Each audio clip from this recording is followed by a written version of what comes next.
Hello, everyone. Well, I made the music too loud on my end. Sorry. Welcome to this. I realized I never did this. Usually I do this for every Danganronpa thing I play. So, yeah. Hopefully this shouldn't take too long as well, because it's just one game instead of three, like it usually is, two or three. I am a month out, so excuse me if I forget a few things, but I generally know how I feel about the characters from this game. Maybe project is the proper word. But Danganronpa Redemption. If you don't know what it is, I did play it on my channel for like a month and a half. It starts off pretty rough and it gets better as it goes along, so you know what that means for the characters that were in the first couple cases. Now, I have redeemed and got worse as like our S tier and F tier, I guess. But that's not strictly always going to be the case. It's just, you know, it's Danganronpa Redemption, so I wanted to theme it. Anyway, let's start with Kaede. I think I'd put her in good.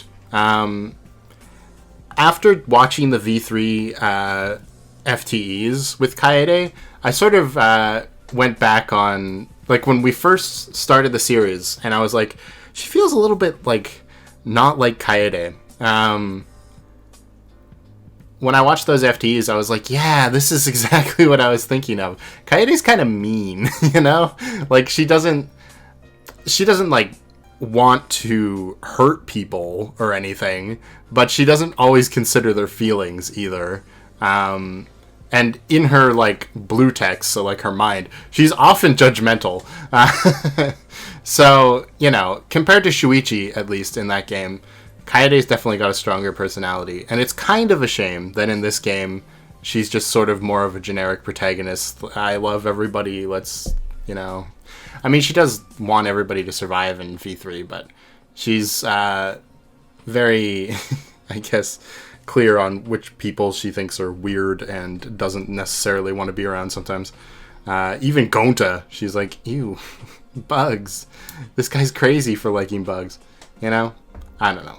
I do like her, though, in Redemption. I think she serves well as a protagonist. Poor Kaede never got her chance in V3. So it's nice to see her, you know, actually get to be the protagonist. And I do like a few things. Like, I do like her relationship with Kokichi in the later half of the game. And who's the other one I was really thinking of? Leon, weirdly enough. I kind of like her relationship with Leon, which is weird, but it's true. So, yeah. Anyway, next is Rantaro. I'm putting Rantaro in mid. Now, to be fair, Rantaro doesn't have a lot of characterization to go off of, right? He's kind of just like a chill guy who's kind of mysterious. But, you know, in, like, the early to mid game, he's pretty much just like the Kokichi police. Like, every time Kokichi says something, he's like, "Ugh, stop talking."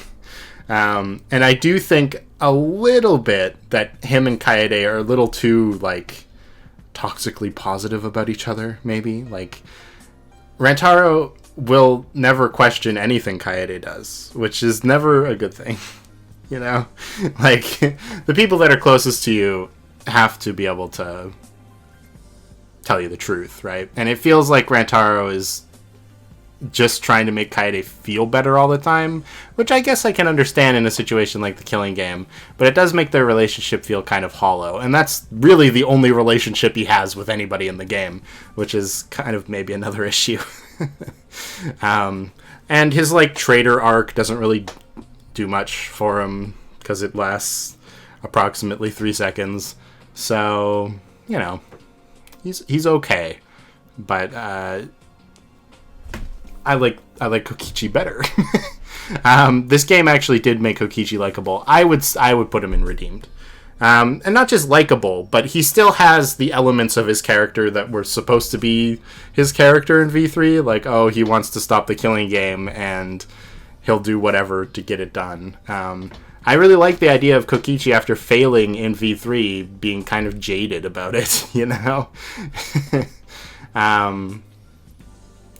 Though, he does have a couple relationships with people that don't make any sense. Like, the Chihiro one, I feel like there just needed to be a little bit more groundwork laid out for stuff like that. But that's kind of the case with the entire game, right? We skipped through a lot of the daily life stuff, so some of these things just happen, and it's just, well, it's happening. But Kokichi himself as a character is pretty strong in this game. He starts off pretty whiny in like the first chapter and annoying, where he's just being rude for no reason. But I think chapter 3 was probably the part where I started to actually kind of like weirdly agree with Kokichi a lot. And then when he does eventually come around to helping Kaede and everybody, it's nice, you know? It feels good. And, you know, the final poker match and everything with Angie is just, it's great. Yeah, I don't know. That's pretty much all I have to say. Sort of the same for Miyu, honestly. Weirdly enough, I was actually quite enjoying Miyu's presence in the game in this one. When she left the game, I was like, well, it's going to feel empty around here now. I honestly think Miyu actually being able to invent things on screen and have Chihiro to bounce off of helped her a lot. Because Kibo is not the best character for that. He could be, but he never is. It's just, I don't know. I guess his inherent awkwardness just doesn't really lead to good conversations. Whereas when Miyu is bouncing off Chihiro in this game, it's actually like, wow, Miyu's smart and not super annoying when she's actually doing something helpful. And they definitely toned down the aspects of her personality that were like intentionally abrasive in V3. The constant putting people down while not being able to take anything back, you know, all that stuff. She still is like blunt about stuff for sure, but she's not actively mean-spirited all the time, I guess. Which, I mean, I can buy that would be a shift in her character after getting murdered, you know? So I kind of like that.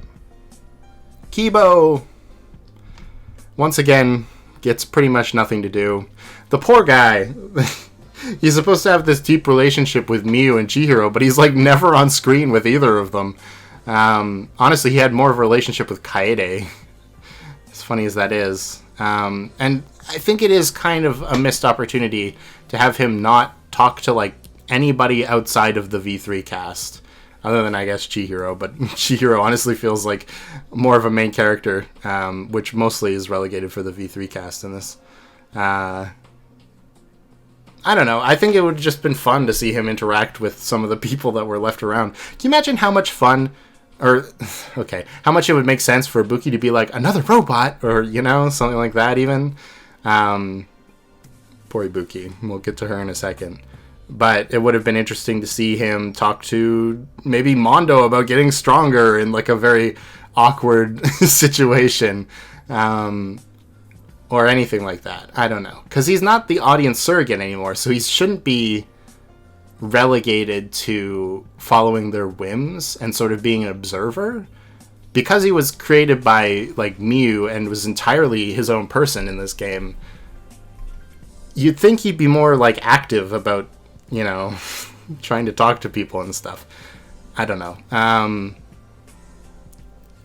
Kibo, the most interesting thing about him is when he shows up and tries to help you and then gets zapped. And then he's just kind of there for the rest of it. Poor guy. Poor Kaido. He kind of got screwed over as well. Although, it's kind of hard to screw up Kaido because he's such a simple character, right?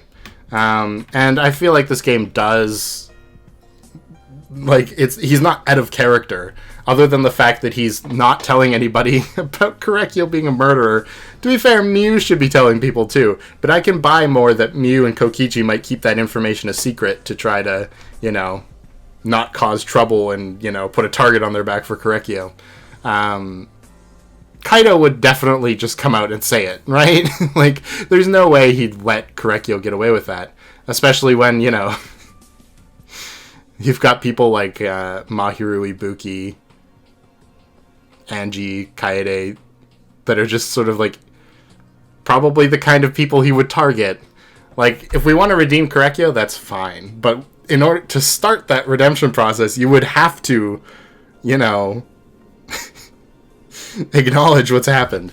That is the one thing that has knocked Kaido down from redeem to good. Because I do think he would sacrifice himself, especially if he was sick, which is never quite made clear if he is still sick or not. I guess it wouldn't make sense for him to be, because he's been cloned or whatever. Although I guess if you cloned him from his DNA and that was a genetic disease, he would still have it. That's an interesting question. Anyway, point being, I think the reason he was getting all those glasses of water is because of the poison, which Mukuro and him planned together. I can see him sacrificing himself for sure. I just feel like he should have been more active in the story before he did so, to actually get anything above good. Next is Angie. I'm going to put Angie in good as well, I think. Because she is out of character, but it's supposed to be on purpose. Because she's got the masterminds talking in her brain or whatever. I just feel like, I don't know. Again, she doesn't have any relationships with anybody, and so she's kind of just out on her own, and you really only talk to her for breakfast, and that's about it. It's sort of the same situation as Samugi, where her turning out to be the imposter among us is unsurprising, because it's easy, right? At that point. Like, if we wanted to make Rantaro the mastermind at the end of the game, that would be hard for people to be able to get behind, because, you know, the buddy character, everybody wants him and Kaede to get out okay at the end. But for Angie, who's got a relationship with no one, it's very easy. And as a mastermind, she barely got to do anything, so maybe I'll move her to mid for that. I mean, she is the mastermind, right? And other than the cool idea of doing the poker game with Kokichi, I almost said Korekyo, she doesn't get to do much real masterminding. And because she was taken over, and it wasn't even her plan, it makes it feel like kind of... It lowers the stakes, I guess, is all I'm saying. Especially because everybody lives in the end, but... It lowers the stakes because she's not even in control. She didn't plan any of this. Overcoming her isn't really satisfying because she wasn't even the one who did this, you know? I don't know. If, like, overcoming the mastermind saved her, maybe it would be satisfying, but... Anyways, next is Shuichi, who's just as much of a character in this as half of the characters.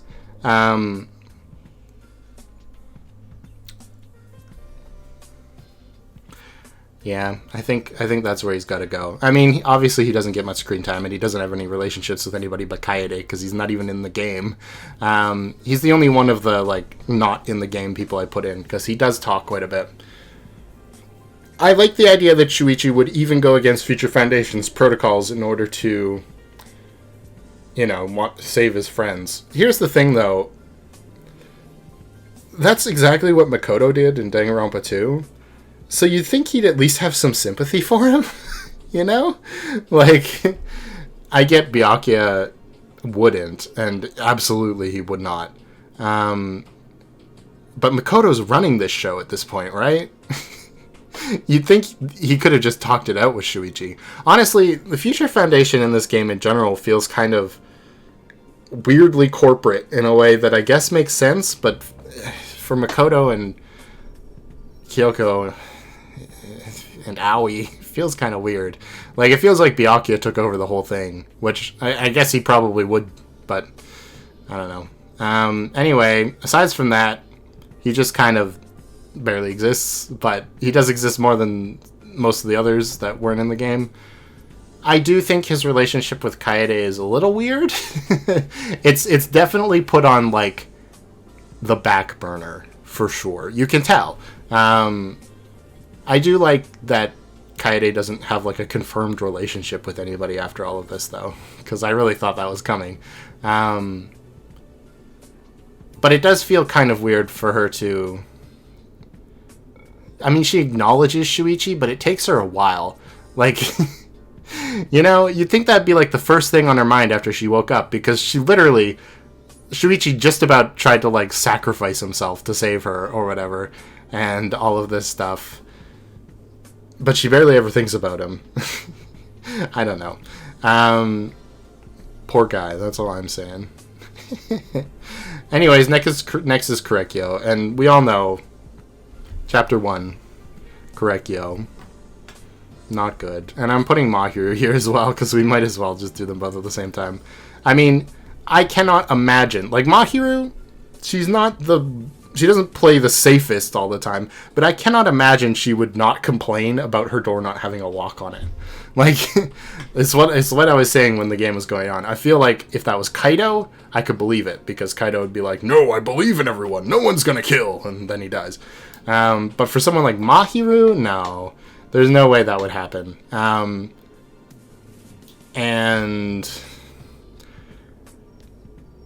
I don't know. I feel like out of all the characters in this game, Mahiru was one of the ones that actually did need some redemption, along with Korekiyo, really, if you were going to put him in here. So it's kind of sad that neither of them got anything. Like, I don't know. You know, there are characters in here that have lived like 5 trials, and these guys have barely made it through 1. So I guess Korekiyo made it through 2, and technically 3, and Mahiru's made it through 2, but they were, you know... well, Mahiru only really made it through 1, never mind, because she's dead before the second one.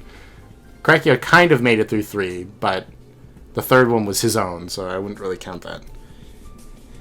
Anyway, the point is, they needed help, and they didn't get anything instead. Also, there are only 3 Danganronpa 2 characters in this game. Why would you kill one of them first? I don't know. Next is Chihiro. Another success story of the redemption program. Oh, Chihiro definitely deserved it. Because Chihiro's been one of the most prevalent Danganronpa 1 characters in the entire canon. Despite dying in the first game. In Trial 2. So it is nice that Chihiro actually gets to, you know, exist as a character. And I do like his relationships with Miu and Kokichi somewhat. Kokichi less so, Miu more so. Because I still don't really understand Kokichi and Chihiro's relationship at all. But, you know, whatever. Next up we have Ibuki Miyoda! Whatever. For being a survivor, Ibuki never really got to do anything. Like, she was sad when Gundam and Mahiru died for about 5 minutes. And, I don't know. I feel like Chapter 3 was the time for her to be more important, or to, like, have a moment. And, yeah, nothing happened there. So, oh well. I mean, Gundam too. The Danganronpa 2 characters didn't get to do much. It was very much Danganronpa 1 and Danganronpa V3. And I kind of understand that, because the Danganronpa 2 characters are pretty well fleshed out. But at the same time, I mean, I don't know. Why even put them in here then? They didn't really get to do much. Ibuki especially feels a little out of character as well. Because we all know Ibuki has this, like, center of being very, I guess, in tune with people's emotions, if you want to put it that way. Where she's always trying to make people feel better and all this stuff. But her outward appearance has always been that of super bubbly and sort of uncaring. So it's kind of weird to go from the Danganronpa 2 Ibuki to this Ibuki, who doesn't have her memories, so she shouldn't be different. Although I guess she has her memories of dying, but still. I don't know, it feels weird. Gundam's always been kind of a non-character for me. Like, he's quirky, and sure, he's, like, nice, I guess. But, he's never really stood out that much. Ironically. So, in this game, he did so even less. I mean, honestly, his hamsters got more character, or were more important to the story than he was. Although I do like the idea of him trying to fight to save somebody. Although, I don't know. Whatever. Next is Mukuro. Poor Mukuro. I mean, I get the idea, but it just feels so weird. It's just like Mahiru, right? This is a character who desperately needed more screen time to flesh them out. And they're dead very early. Yeah, I don't know. I honestly feel like keeping Mukuro around and having her be the traitor character later in the game makes more sense. To sort of, you know, have an actual arc with her. Her relationship with, like, Angie and Kaede, like, I didn't buy any of that. I do like the idea that she would use Kaede for an alibi or whatever. But she does this thing that I hate in Danganronpa, where she's a killer who mercilessly kills somebody, you know? And then the point is they're going to admit to it because they want to save everybody. That was their motive the whole time. But then at the last second, they're like, oh, I don't want to die. And then they go through the whole trial anyway so we can have a trial. Looking at you. At least with Gundam, it sort of makes sense because he's got the whole survival of the fittest thing going on, even though that's never really clearly stated, and it should have been more clearly stated. But Mukuro's got it the worst in that. Like, she should have just come out and said it, right? You'd think she would have.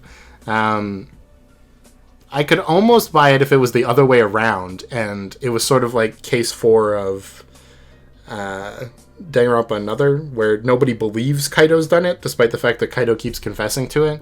And then at the end, you know, we have to actually expose the Kaido as the killer. But that's not what happened, so I don't know. She just feels weird. I don't know. Mondo. Why does Mondo never get to talk to Taka in this game? I don't understand it.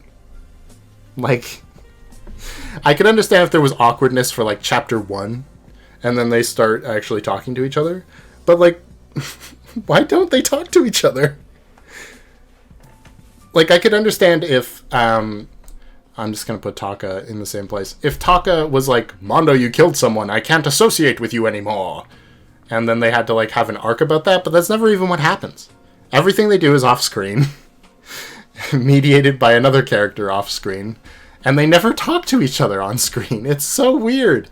Like, they don't hang out with each other. I don't know. I'm so confused by that whole situation. It feels like... I don't know. I think it could have been kind of fun to have Taka and Mondo try to comfort Leon after everything that happened. It would make perfect sense.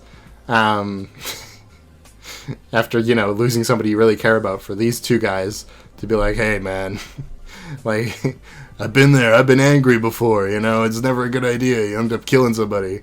And then, I've lost someone I cared about before, and it changed my life for the worst. You can do better, Leon. You know, it's just built in, but the problem is Leon's character arc about that takes about 3 seconds, so I think Leon's also fine. Sayaka's just nothing, because, again, she barely gets to talk. It's nice that she at least gets some moments to shine before she goes and accidentally kills Gundam in Chapter 3. Because she didn't really get anything else to do before then. Also, these two get some negative points for the whole bickering couple act in Chapter 1, which was so annoying. But I think Leon came out of it better for at least having sort of a character moment, and then I do like his conversations with Kaede, strangely enough. Of all the characters, it's his conversations with Kaede that were the most charming to me. They felt like they really, like, understood each other in a weird way. I was like, what? And it felt in character for both of them. So yeah, I don't know. This was just a little weird. But you'll notice... wah, wah, wah, wah, wah. I mean, there are a lot of survivors in this game, to be fair. Like, way more than usual. But still, 6 of the survivors are down in the bottom half. Two of them are up here, but, you know. Oh, 7, I guess, if you count Rentaro too. And 8 if you count Angie, even though she doesn't technically survive, I guess. I don't know. This game definitely has a way bigger focus on trials than it does daily life, which always causes character writing to be less convincing, because we don't get any time to see it. I guess the assumption is you already know what these characters are like, so we don't need to show you again. It would be boring. But this is a totally new situation with totally new people for them to interact with. It would have been nice. That's all I'm saying. And I guess this is the reason I didn't enjoy this game as much as some of the other ones, probably, because I'm such a character-focused person.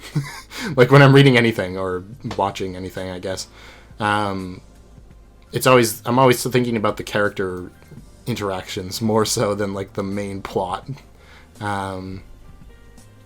So, you know, less of that means I'm less happy. But I do think they got a few things right. And I'm very happy for Chihiro. And Miyu, honestly. Miyu deserved better. Kokichi's whatever. Kokichi gets enough love in the fandom already. Doesn't need any more. Well. Oh yeah. I was gonna rank Monokuma. Who was in this game. And kind of... Well, okay, he wasn't that bad. I'll put him in mid, actually. He wasn't intimidating at all.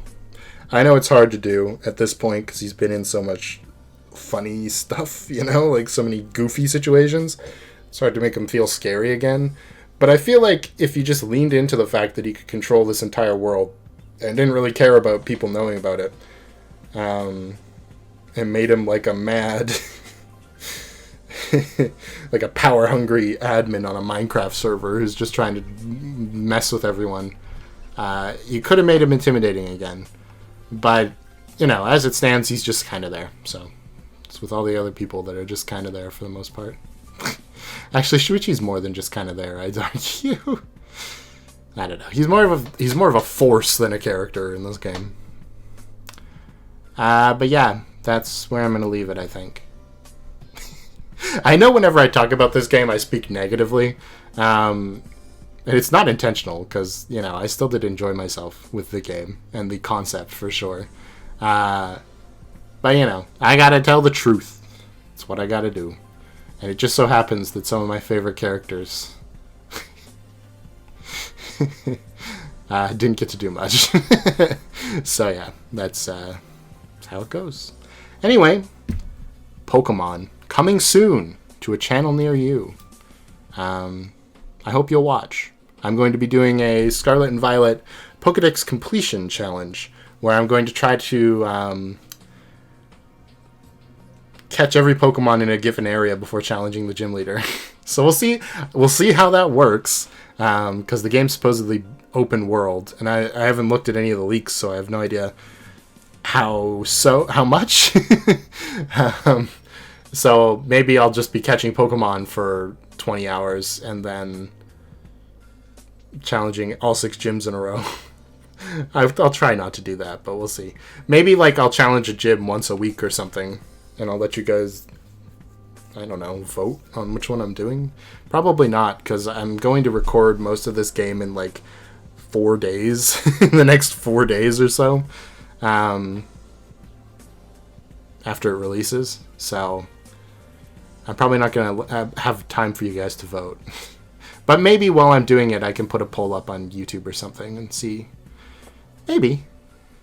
I don't know. I really don't know how any of this is going to work until we get there. So I hope you'll come on the journey with me. Thanks again for watching my video about redemption.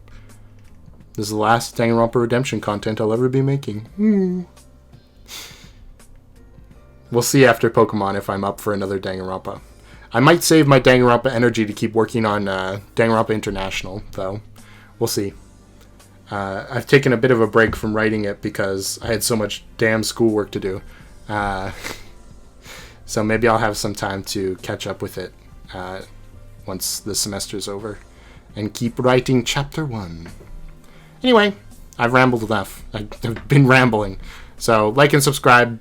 I will see you next time. Bye-bye.